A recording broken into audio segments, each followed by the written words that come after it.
Thanks very much. I think we will move on to the next presentation now.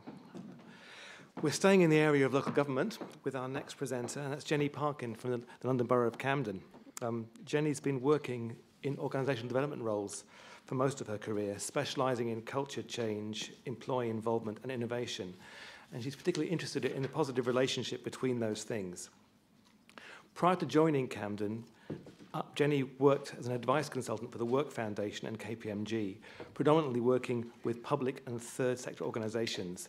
And Jenny will be telling us all about the Camden Council Innovation and Development Fund. So, welcome, Jenny. Thanks, Nigel. Hi, everyone. It's really interesting to hear what other councils are doing. It's an increasing trend to set up specific innovation funds, so we need to start learning from each other as much as possible. Okay, so I have innovation in my job title. I'm told that's a rare thing in local governments. I'm not sure whether that's a good thing or a bad thing, so maybe you tell me. The word innovation is sometimes, it opens up brilliant conversations, but it sometimes acts as a barrier as well. So we bear in mind that we're trying to add more meaning to innovation as we go along. Okay, so what I'm going to talk about today, I think it's important to recap why Camden Council is sort of renewing our focus on innovation. Some of the things won't be a surprise, but I think it's important to let you know why we're doing it. I'm going to explain to you how the Innovation and Development Fund fits into our sort of overall approach. That overall approach is very much still emerging, but I think it's important to let you know how it fits in. I'm going to spend most of the time describing the journey that we've been on in terms of opening our Innovation and Development Fund, which is a very new thing for us, and also focusing on what we've learned so far. The main thing from innovation is the learning. Okay, why innovation? As you know, lots of public service organisations are dealing with far fewer resources. So I suppose innovation is not something that we haven't been doing before. It's not necessarily new, but we have a greater sense of urgency around having to be more creative with fewer resources and having to possibly take more risks in trying to get more value for our money.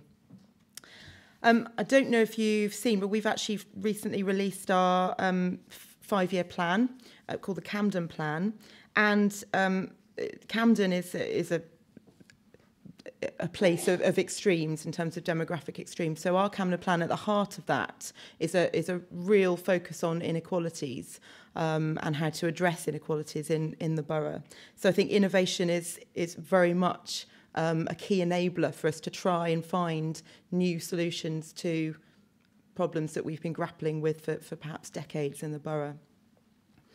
Another thing, getting back to sort of the process as well as just the outcome, we find that when we are innovative, when we've reflected on when we've tried new things, it's actually the process itself has facilitated a very interesting and far healthier relationship with our staff, our residents, and all our key partners. A good example of that would be I don't know if you've heard about this, but we've actually handed over the running of a couple of our libraries to community-based organisations. So that was a really new thing for us to do. It facilitated and sort of forced us to get together in multidisciplinary teams within the council, but also for engaged residents and community groups in a very new way and a very healthy way, getting back to this whole kind of we don't have the answer. Actually, can you come and give something and contribute to this? Another main reason for us to focus on innovation is, of course, we have to change as an organisation. Lots of councils have to change and redefine their role in the borough. So we're trying to become a more reflective, learning organisation. I think innovation in terms of the continuous improvement argument really is at the heart of that. So I think those are the main reasons why we sort of renewed our focus. The Innovation Development Fund, which I'm going to spend most of my time on, I just wanted to explain how it sort of fits in and how it positively influences that wider picture. So we're quite simply focusing on trying to build innovation capacity internally, but we're also trying to facilitate innovation capacity externally with our partners. So the Innovation and Development Fund helps us to do that. Not only is it a really good talking points and helps to have discussions about innovation and gathering different views and interpretations as to what it is. It actually, what we're really doing is we're saying to the outside world, come and help us, come and challenge us, come and challenge how we deliver our services, what our current practice is, because we're not going to be arrogant enough to say that we get it right all the time. So it's 1.5 million over 3 years. Relatively small pot of money. I know that sounds quite a lot of money, but in terms of the risk that we're prepared to take, in terms of the failure we're willing to afford, it's relatively small. And what we've done is set out some very clear aims that we've stayed with the whole time, and that is quite specifically to unlock creativity, energy and resources that we know exist in the borough. So we know it's there, we just want to try and facilitate them coming to the foreground. We've got some very specific criteria as well that we look at, and it's very different to our other funds that are part of our wider investment programme. Our criteria we're looking for ideas that will, or solutions that will address socially ingrained problems in new and different ways. We're also looking for ideas that have a wider ambition in them. So we're looking for ideas that have the potential to really influence and positively change our current practice and the way we do things. We're also looking for financial sustainability in our ideas, so projects and ideas that will maybe go beyond our funding period and have the potential to survive beyond our funding period. And also we're looking for we're looking for innovation. It has to be new. It has to be something new to us. So I think the other thing I'd like to say just on how this sort of all fits in is that we can't do innovation in isolation. There's just no way we can do that. So what the fund does is open up that really important dialogue between us and the external partners. But also, we can't also ask the voluntary sector, residents, community groups to be innovative without also looking at how we're innovative internally. So it's really thrown up that important question of cultural congruence in terms of how we relate to the outside world, which I think is entirely healthy. Okay, so the fund. It's important to say that we've been really keen to innovate in how we've delivered the fund as well. So by that we mean we've actually chunked it up into 3 main rounds. But after each round, we pause, we reflect, we look at what worked, what perhaps needs improving, and we've refined our approach. So we haven't just said, right, this is the process, we're just going to repeat it 3 times. We've actually tried to innovate it. So what I'm going to speak to you now is probably quite a long time about exactly the journey that we went on. So I'm going to describe the overall approach that we took in each round. Actually, round 3, we're just about to start. I'm going to give you some examples of the projects that we funded, but I'm also going to tell you what we sort of learned and how we changed our approach along the way. So, round 1, there was quite a lot of lead time, as you can imagine, with round 1 before we launched it in terms of trying to raise awareness about the fund. It's quite, as I said, quite different from the other funds that we run, and it's about trying to change that relationship with the voluntary sector in terms of trying to articulate to them, look, we're not necessarily going to fund your core business with this fund. Other funds would be better for that. What we want to fund is you trying something new for you and something new for us. So that was a bit of a challenge in order to try to position it and say, this is what we want. First of all, in the first round, we ran a sort of a 3-stage application process. So we sought advice from external partners, and we thought, right, okay, we need to invite initial ideas. We don't want polished project plans to start with, and that's what we're going to do. So we were flooded with applications.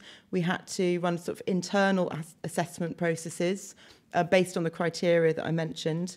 And then we went through 2 sort of more development stages where we worked with the applicants to figure out how that idea might work in reality, what sort of costs would be associated with the delivery of it, what sort of outcomes that they were trying to achieve. And I suppose it's really important with this innovation fund that I don't know if you've heard of our sort of the funder plus approach that we've had for probably about 10 years. But with this innovation fund, it was even more critical to have that kind of not just giving money, but also supporting and giving that advice package.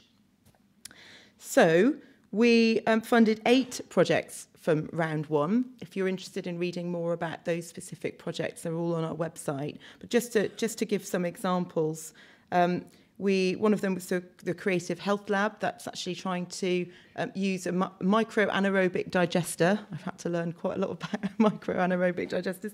Using that to convert food waste into energy from schools and other public buildings. That's really got a lot of ambition in that project. The Winchester project, they've got a project called the School of Making Things Happen, which was around a sort of bespoke intervention for NEETs. And Camden Citizens Advice Bureau, they're doing some really exciting stuff around online advice, but inclusion for online advice, particularly focusing on people over a certain age, which may find it really difficult to access that. So, as I said, there's lots more projects we funded, and you can read more about it on our website. So, round 1, we got to the end of round 1, and what did we think of it? Well, we thought there was a lot of paper. So we hadn't quite moved, departed far enough away from our standard funding processes. You know, we'd asked for lots of application forms at different stages. We had there was lots of assessment processes, as I said, internally, and we felt there was actually very resource hungry for both us and the applicants. Although we'd opened the fund to voluntary sector organisations, individuals, so residents and non-constituted groups, we didn't really receive any applications from anything other than already established organisations. So we thought, right, how can we try to reiterate that message that anybody can apply to it? If you live in Camden, you care about Camden, you've got a good idea, you can apply to it. So that was something that we felt we needed to learn from. And I suppose linked to that, we didn't feel that we successfully engaged or involved residents in the process. We told them about it and they were all sort of, that's very interesting, but we didn't really get them involved in the creative process or developing the ideas. So moving to round 2, we didn't completely overhaul the approach, but we injected some things in it that we thought would try to hit the things that we didn't quite achieve in round 1. So round 2, we thought, right, we need to rationalise this whole process in terms of how people apply and how people tell us about their ideas. So we actually simplified the application form quite significantly, and we designed the application form to be sort of following a structure of more of a value proposition. So we actually wanted the application form itself to be a tool for the people that had ideas to help them to articulate their idea and marshal their thoughts and describe their idea. And it was about as much about helping them think through their idea as it was for us to assess their idea. So that's one key thing that we did. So we received lots of ideas, I think about 70 ideas in total. We did some initial long listing internally in the communities team, and we developed a long list. And then we did something quite different for Camden. We decided to open up the decision as to which projects to take through to the development stage. We decided to open that up to the public, which was quite new and quite risky for us. Really, so grateful to have the support of our portfolio holder and our assistant director in that decision. But we did. We held an event at Central St Martin's, and we had 14 projects, the long list, and we asked each of those projects to literally give a 2-minute pitch about what their idea was, focusing on that initial concept rather than full delivery plan. We had about 80 people in the audience, largely a lot of residents, a lot of academics, some people from sort of think tanks, experts, local business leaders, real mix of people in the audience. And we use those sort of little voting pads. So it's like ask the audience bit of Who Wants to Be a Millionaire. You know, so people were voting and helping us to scrutinise the ideas and decide which ones to take through to the next stage. It wasn't it wasn't always a comfortable process for the applicants or for us or for the audience. It was, it was quite challenging in terms of getting through all those ideas in one evening. But we were really overwhelmed and so pleased to have so much support and engagement from everybody in the audience, and we had some really good feedback from that. So we took 10 projects as a result of that public event, took 10 projects through to the next stage, which was, as I said, that period of sort of more development and testing, where we help them to refine their projects and develop a plan and say, look, realistically, how much money do you think you'd need to deliver this? And we're still doing that. We're coming to the end of that stage, and we're about to confirm funding allocation with them. Again, you can read more about these projects on the website, but just a couple of examples of Embrace, which is actually a pocket advocate for mental health sufferers. Really interesting stuff there. We've actually secured some match funding with that, so that was really positive. And the Good Gym, some of you may have heard of that already. They are operating elsewhere, but it's new to Camden, so we were very keen to look into that idea more often. That's actually combining physical exercise with voluntary work in a really new and exciting way. So we are coming to the end of round 2. And we are in the process of planning round 3. So we haven't actually quite finalised what we're going to do in round 3, but I'm going to give you some hot off the press, high-level ideas that we're bouncing around at the moment. In terms of what we learnt from round 2, which of course has to inform the next round, we were really pleased with the level of transparency that we achieved for the council, and letting go of that control in terms of the decisions. So that was really good. On reflection, we feel that quite a lot of the ideas that we received were trying to do similar things and trying to address socially ingrained problems in similar ways. So we felt actually it'd be really good if we can find a way to get these people to work more together, and maybe we can get more value from our money from our fund in that way as well. So we've been trying to think through ways of doing that. So we're quite keen to keep the aspect of the public event. So there will be another one if you're all interested in coming. We will be advertising that next year.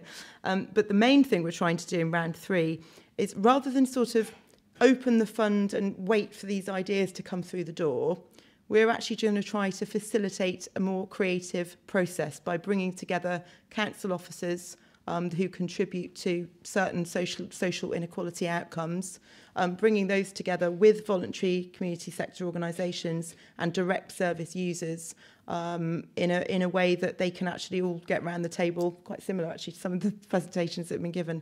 But so bring those people around the table for them to figure out what potential solutions might be. So we haven't signed that off yet, but we are looking to strongly propose it. And yeah, so we've kind of come to the end of a really, well, we're still on the journey, but we've really learned so much as a council, as a team, sort of in charge of a wider investment programme. And I think it's really important to say that we've learnt about what we don't know, definitely, and that echoes what the people have said. It's been quite humbling as an experience as a council. You know, we don't know all the answers. We didn't even know how to run an innovation fund. You know, we've had to learn everything from the start. It's another thing I suppose we've learned is what innovation means practically for Camden. Innovation conversations can very easily stay in the conceptual arena, and not everybody knows what it means. And by actually defining projects, supporting specific projects, it's provided that really interesting talking point for actually, this is an example of innovation. And it's helped us to look at ourselves and when we in our different service areas have been innovative as well. So it's not a new thing, it's just a label for something we've already done. And I think what we need to do is maybe just to become a bit more purposeful and systematic in how we do it. That's the only change that we need to make. As I've mentioned before, we've learned a lot about how to hold a different conversation with the voluntary community sector. That's been quite a challenge, but I think we've come a long way there. And certainly the last round 2, we received really good quality ideas in the main, so that was really positive. Challenges to open innovation. I suppose this is essentially an open innovation type project, but for as a council, it's been really interesting in terms of how we usually dictate certain processes. So we say, right, what are your outputs? What are your outcomes? How are you going to measure it? We've had to just move away from that and become far less sort of controlling about these projects that we're funding. So we've had to actually develop a completely new way of monitoring these projects, which has been really interesting. So we're looking at, yes, the outcomes you're trying to achieve, but we're quite relaxed if actually your path needs to change. You need to adapt based on certain service user opinions or whatever. So it's been a really interesting thing for us, and we've learnt, just to finish off, that the value of innovation is really is the journey. I think it was something that I'd read about before, but now I've kind of experienced it, and it's really powerful. So regardless of any, whether these projects really work or whether they really solve the problems they set out to solve, we're relaxed because we're just learning so much from them, and they're learning so much from each other. And we just feel really proud to be part of it. That this new thing for Camden.